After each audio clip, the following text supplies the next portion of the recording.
friends, my name is Jake. Welcome to Canadian Cutting Edge, and for Fixed Blade Friday, at least I hope I can get this edited by Friday, we've got something by Civivi. This is the Tamashii. This is a Terzoula design. Terzoula is also credited with the design of the belt loop system. We've got a Kydex sheath here. It's a pancake sheath. That's two pieces of Kydex that are put together, not a folded one. Fairly well made as far as I can tell. I'll tell you what I think about that belt loop system too. This is D2 steel. I think D2 is a really good choice for, fixed blade knives. We've got a sort of, I don't know, it's a false edge, more of a swedge up here. It's fairly thick, the flat back here, so it doesn't really come to a point, that swedge, so I'm just going to call it a swedge. And we've got a G10 handle scale that's been permanently affixed here. So that's the really rough outline of the thing. We're going to do a thorough review.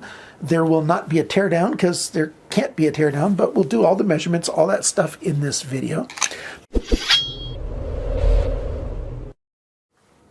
I got the black G10 with the satin blade. Let's put the knife up here, talk about the sheath a little bit. Oh, and the price. I didn't talk about the price. The price is not bad for what you get. I think it's okay. At White Mountain Knives, it's $66.50. Take off 10% with coupon code CCE 5985. Yeah, it's a decent enough price, and Bandit really wants my attention, so I'll have to, spend some time with my dog.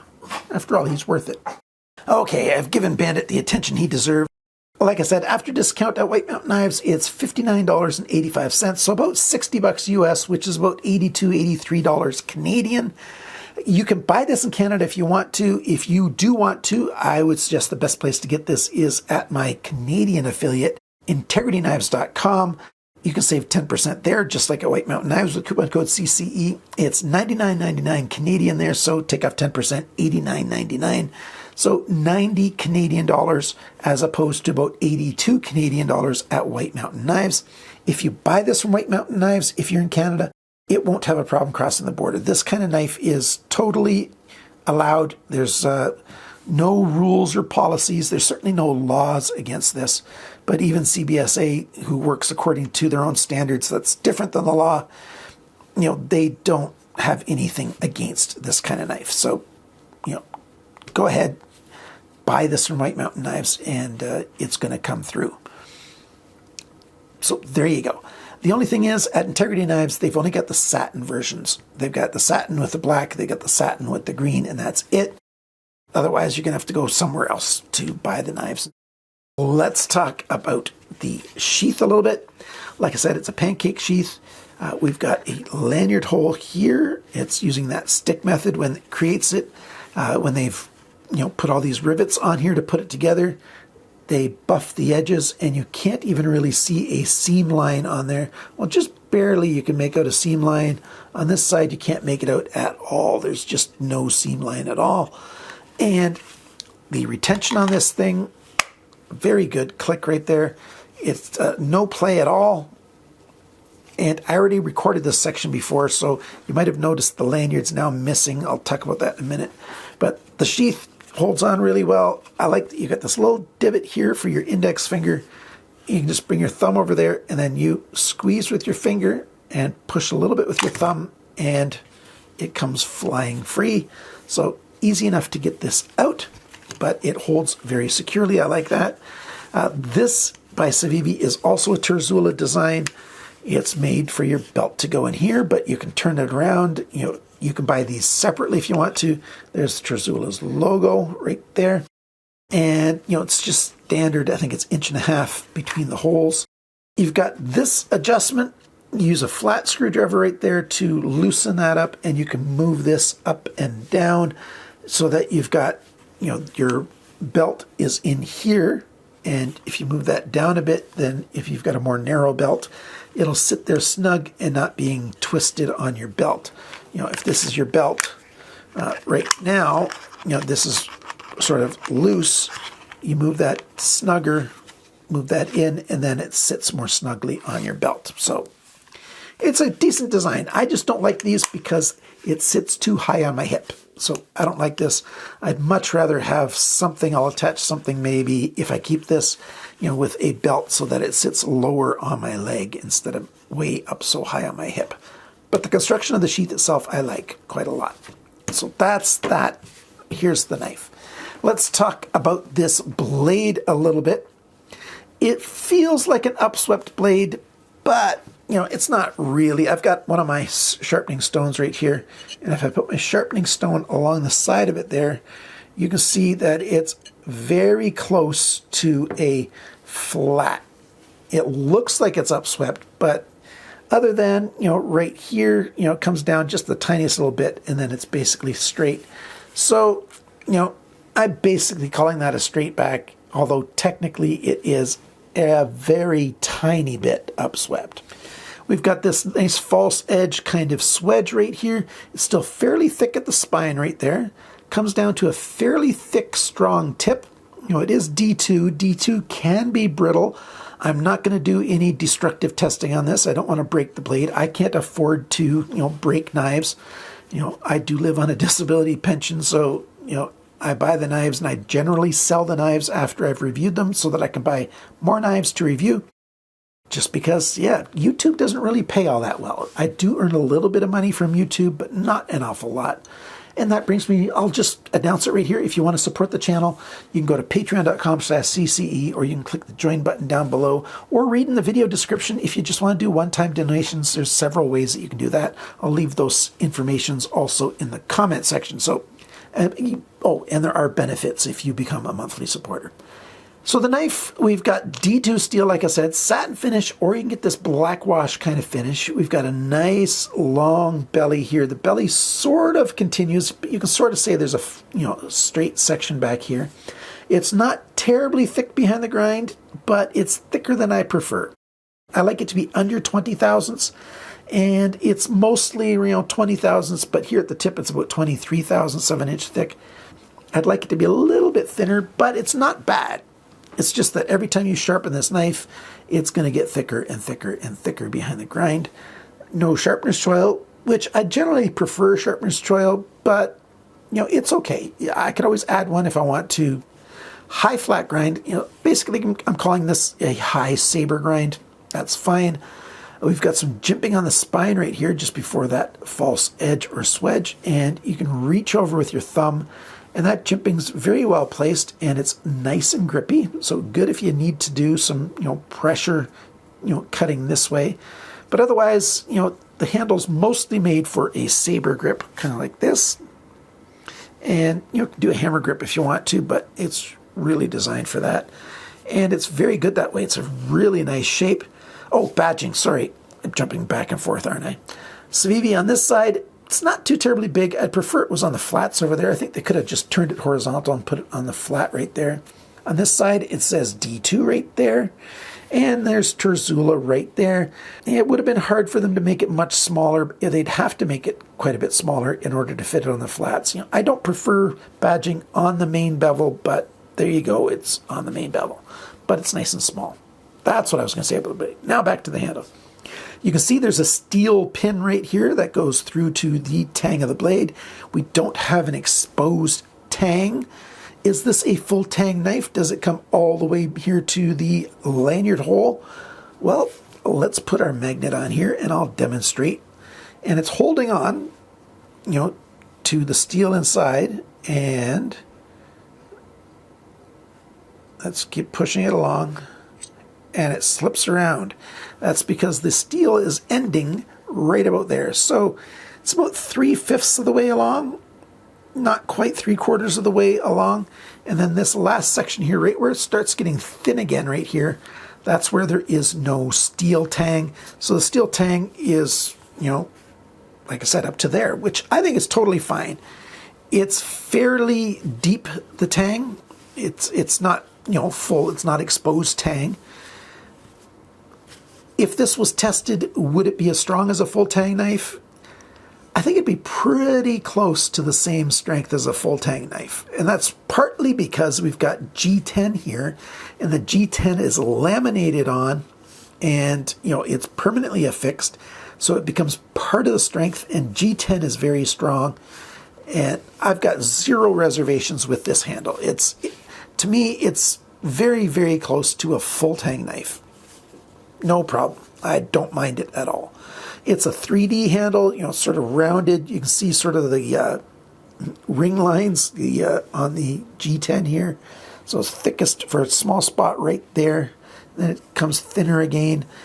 And at the spine, we've got everything chamfered, everything rounded, a little bit of jimping up here, and that's all the jimping. Comfortable. In a reverse grip, not very comfortable. I guess if you want to be using that forward choil, then, for me, my hands barely reach over that. My hands are just barely in the extra large range. But a reverse pull grip seems to work okay. And that's fine.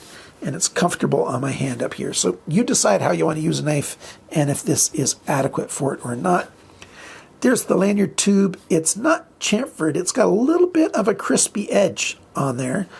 This is the lanyard that comes with it, and it's tied on at the factory, and it's a waste. I don't like this. This just doesn't make any sense to me. Empty paracord kind of lanyard. And it just sort of dangles there and draws attention, but doesn't really help you at all. If you want to see what kind of lanyard I like to use on my fixed blade knives, I'll link it up here for those of you who can, get links up here. I'll put the links in the description and in the comments as well for my video on how, I like my lanyards to be. It's fairly sharp from the fact, in places. The average sharpness, I ended up measuring it in 5 places, and the average sharpness was pretty poor. But in a couple places when I tested it was pretty good. So this has been very poorly sharpened at the factory. I don't know if you can see it or not if I move this over. See that bright spot right there where my fingernail is? There's a flat section on the steel right there that it didn't even get sharpened right to the edge right there. I will sharpen this and tell you what my cutting results were then. But piercing was really good with this. And I think this, just knowing knives, this is a good geometry. This will be a good knife when it's well sharpened. I just guarantee it. It will be a good knife when it's sharpened properly. So that's pretty much the overview of the blade itself. The next part of the review is the measurements. Let's talk about the weight now. The weight of this is 135 grams, which is 4.76 ounces. Not bad. That includes this. And the sheath, it's about 84 grams, which is 2.96 ounces. So everything as it comes from the factory, 219 grams, 7.72 ounces. The sharpness from the factory, like I was saying, not so great. 340 bests. That's pretty poorly done. The cutting edge length, that's 106.4 millimeters, 4.19 inches. The blade length tipped to the closest spot on the handle, which is at the top of the spine there, 104.6 millimeters, 4.12 inches. How thick is the blade? 4.47 millimeters, 1.76 inches, well over 1/8 of an inch. And the blade depth, the widest point is right about here, and that is 23.9 millimeters, 0.941 of an inch. How thick is it behind the grind? Average is 0.58 millimeters, 23,000ths of an inch. But at the tip, it is 0.71 millimeters, 27.5 thousandths of an inch. And back here at the heel of the blade, it is 0.52 millimeters, which is 20 thousandths of an inch. And that's how we get to the average of 23 thousandths of an inch. So it's a bit too thick, and it's kind of variable along the length. Anyways, I do wish it was a bit thinner. The only way to make it thinner would be to take steel off the entire bevel, so you'd lose the logos. It's one of the reasons why I don't like logos on the bevels, because sometimes you want to reprofile the whole blade after, it's got some age to it, and it just gets rid of those things. And I don't like getting rid of, the marks and stuff, because they deserve to be there. Just small and out of the way. Okay, back to the measurements here. Grind angles. Well, the grind angles are a little bit complicated. I got it written down here, but the average grind angles, it helps make the sharpness really bad.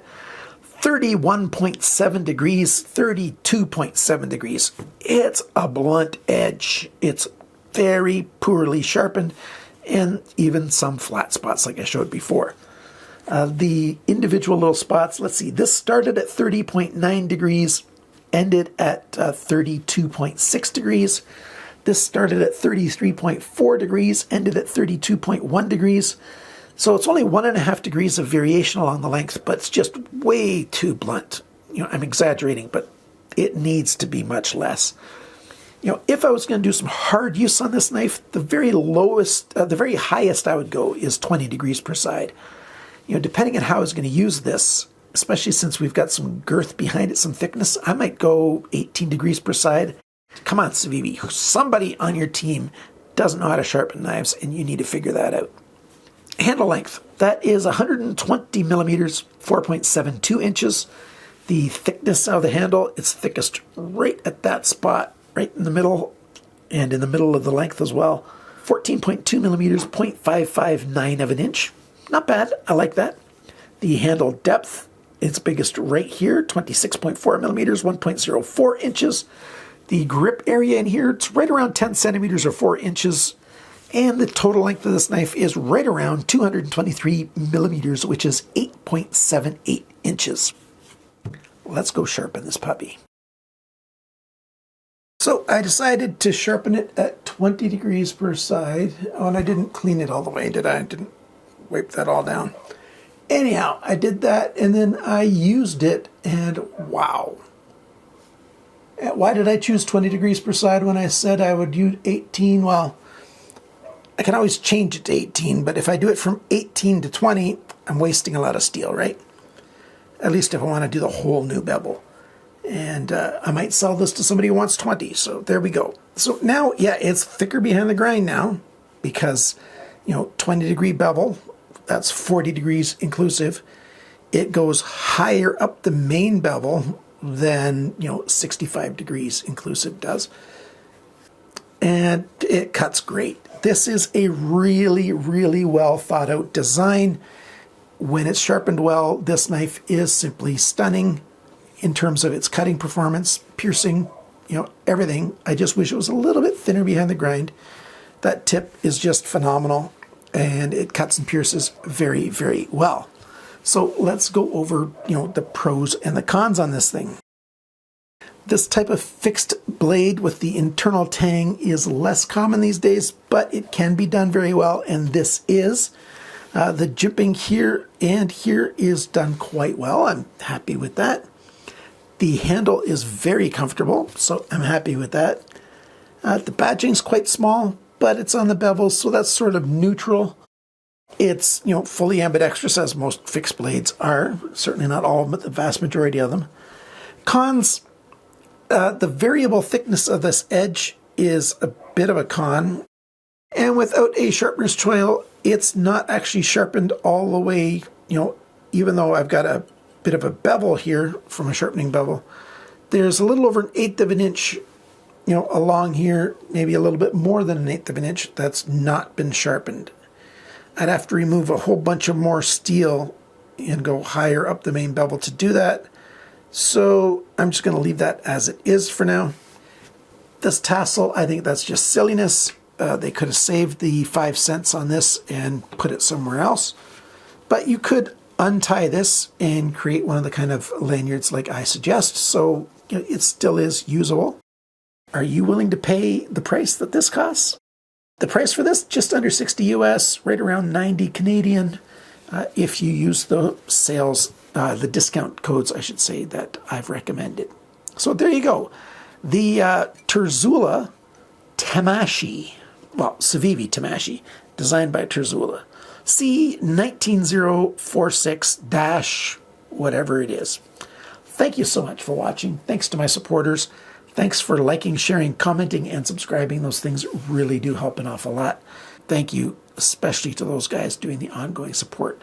Oh, by the way, if you're wondering which knife the January winner chose, I'll just flash it on the screen right here. It's already shipped off, so I don't have it here to show to you.